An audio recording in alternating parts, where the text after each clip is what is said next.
Bonjour et bienvenue à notre parole du jour. Ce matin, nous pourrions ensemble le psaume 128. Ce psaume commence ainsi: Heureux tout homme qui craint l'Éternel, qui marche dans ses voies. Tu jouis alors du travail de tes mains, tu es heureux, tu prospères. Ta femme est comme une vigne féconde dans l'intérieur de ta maison. Tes fils sont comme des plants d'olivier autour de ta table. C'est ainsi qu'est béni l'homme qui craint l'Éternel. L'Éternel te bénira de Sion et tu verras le bonheur de Jérusalem. Tous les jours de ta vie, tu verras les fils de tes fils. Que la paix soit sur Israël. Ce psaume commence par une parole de bénédiction. Heureux. Dans d'autres versions, l'Époux utilise le mot béni. Celui qui est dans la crainte de l'Éternel et qui marche dans la voie de l'Éternel. La crainte de l'Éternel ici ne veut pas dire avoir la peur de l'Éternel. Mais la crainte de l'Éternel veut tout simplement dire celui qui met Dieu à la première place de sa vie. Celui qui dépend totalement de Dieu. Et celui qui se laisse guider par Dieu.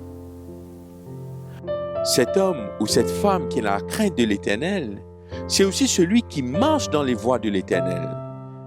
Marcher dans les voies de l'Éternel, tout simplement, veut dire marcher selon la volonté de Dieu. Vivre selon les principes de Dieu.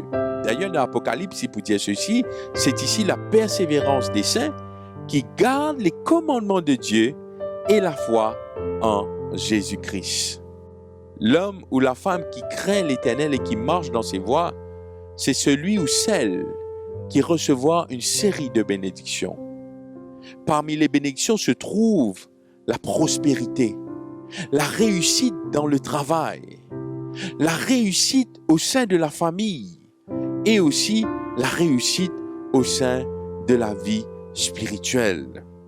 Il peut dire ceci: l'Éternel te bénira de Sion et tu verras le bonheur de Jérusalem tout au long de ta vie ou tous les jours de ta vie. Tout simplement, ce qui est intéressant dans ce texte, c'est que Dieu pousse nous vers ce qu'il peut de nous de plus spécial. C'est la vie éternelle. Côte pas pour n'a aucune souffrance. Côte l'amour pas pour exister. Côte ce qui nous peut vivre maintenant pas pour exister.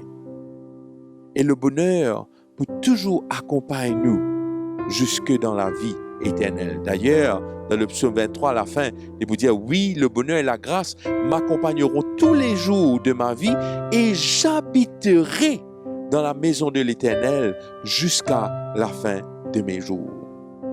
Mes chers amis, alors nous pouvons vivre une période difficile, une période sans précédent, mais qui nous est capable de faire bon Dieu confiance, car très bientôt, nous serons avec lui pour l'éternité.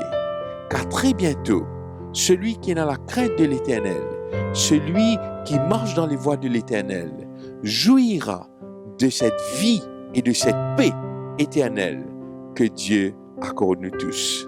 Qui bon Dieu bénit chacun de nous. Amen. Moi, invite-toi maintenant pour qu'il nous coupe nous la tête et nous prier ensemble.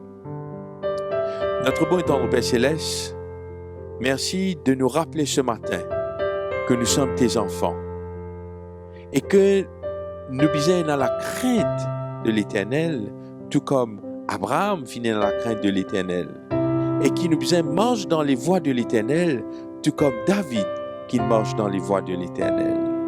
Père éternel, merci pour les bénédictions qui attachées avec, afin qu'il, bon Dieu, te bénisse le travail, te bénisse nous la case, nous la famille, et surtout te bénisse nous bons enfants. Père éternel, qui nous fait ta confiance en tout temps, car très bientôt, te pourras accorder nous la paix qui le monde pas capable de nous, mais la paix qui toi seul capable de nous, et surtout qui très bientôt nous retrouve nous dans la vie éternelle. Merci pour ton amour, merci pour ta bonté, et merci pour la grâce qui te fait à nous, bon Dieu. Nous prions toi Dans le beau nom de ton Fils Jésus. Amen.